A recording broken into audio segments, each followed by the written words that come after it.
Fridge में छुपा आईना। मेरी सास हर हफ्ते फ्रिज का सारा खाना ले जाती थी। जब मैंने इस बारे में अपने पति से शिकायत की तो वह गुस्से में चिल्लाए और मुझे स्वार्थी कहकर अपनी मां का पक्ष लिया। अगले ही दिन मैंने एक अचंभे का तोहफा छुपाया और जब उन्होंने उसे खोला तो वह सदमे में गिर पड़ी और मेरे पति माफी मांगते हुए उनके सामने घुटने टेक बैठे। हमारी शादी को करीब 2 साल हो चुके थे। हम मुंबई में रहते थे, एक छोटे अपार्टमेंट में, ताकि ऑफिस के लिए सुविधाजनक हो। जिंदगी ज़्यादा भरपूर नहीं थी।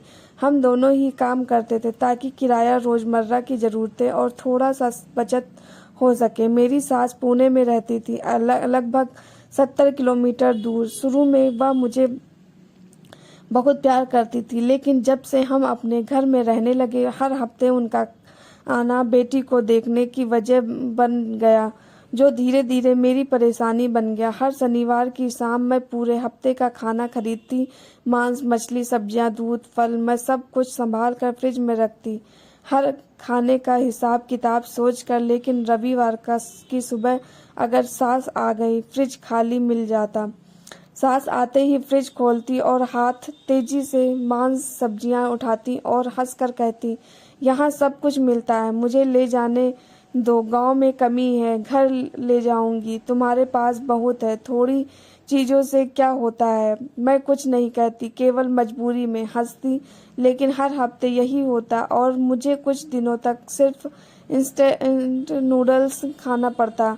एक दिन मैंने हल्के स्वर में पति से कहा, अजय, माँ हर बार सारा खाना ले जाती हैं, मुझे बहुत मुश्किल होती है, मैं हर पैसे की गिनती करती हूँ। अजय ने गुस्से में ताल पर हाथ पटकते हुए कहा, तुम स्वार्थी हो, मेरी माँ बूढ़ी है, कभी कभी कुछ लेना कोई बड़ी बात नहीं, दुल्हन होने के नाते ऐसा सोचती हो ये सही नहीं। मैं स्तब्ध रह गई। तब से मैंने कुछ नहीं कहा, पर मन में पीड़ा बनी रही। मुझे खाना नहीं चाहिए था, बस यह महसूस हो रहा था कि पति मेरी परेशानी नहीं समझते और सिर्फ माँ का पक्ष ले रहे हैं। अगले हफ्ते मैंने दोनों को एक नन्हा सा सबक सिखाने का फैसला किया। शनिवार को सुबह मैं जल्दी उठी, जैसे हर बार उठती थी, लेकिन उस दिन मेरे हाथों में थकान नहीं थी, एक ठंडा सा संकल्प था। मैंने फ्रिज साफ किया, हर खाने की चीज बाहर निकाली और फिर बिल्कुल नई चीजें रखी। बाहर से देखने पर सब सामान्य लगता था, डिब्बे भरे हुए, सब्जियां करीने से सजी हुई, मांस के पैकेट ऊपर की शेल्फ पर रखे हुए, लेकिन हर पैकेट के नीचे, हर डिब्बे के अंदर मैंने एक एक कागज रख दिया था। वे कागज साधारण नहीं थे, उनमें पिछले 2 सालों का पूरा हिसाब था, किराया, बिजली, पानी, गैस, ग्रोसरी, मेरी सैलरी का हिसाब और हर उस सप्ताह का खर्च। जब फ्रिज खाली मिला और मुझे इंस्टेंट नूडल्स का गुजारा करना पड़ा। हर पर्ची पर एक तारीख, एक रकम और एक वाक्य लिखा था, यह खाना हमारे घर का था। रविवार की सुबह सास आई, वही मुस्कान, वही जल्दी जल्दी कदम, वही फ्रिज की ओर जाती नजर। अरे बहू, देखो क्या क्या रखा है, उन्होंने ढक्कन खोलते ही कहा।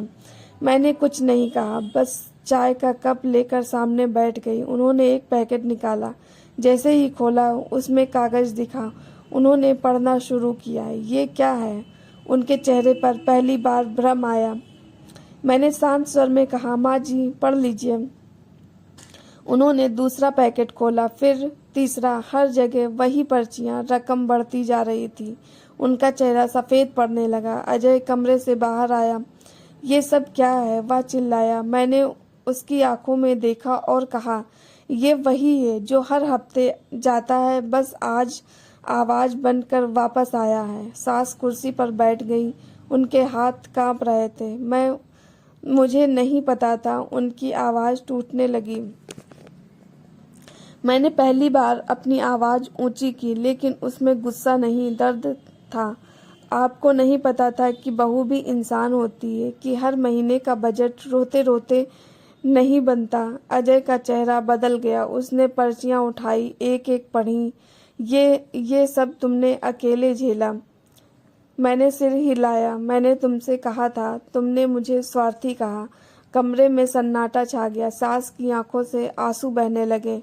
बहू मुझे माफ़ कर दो, मैंने सोचा था तुम्हारे पास बहुत है। मैंने धीरे से कहा, बहुत तब होता है जब सम्मान भी साथ हो।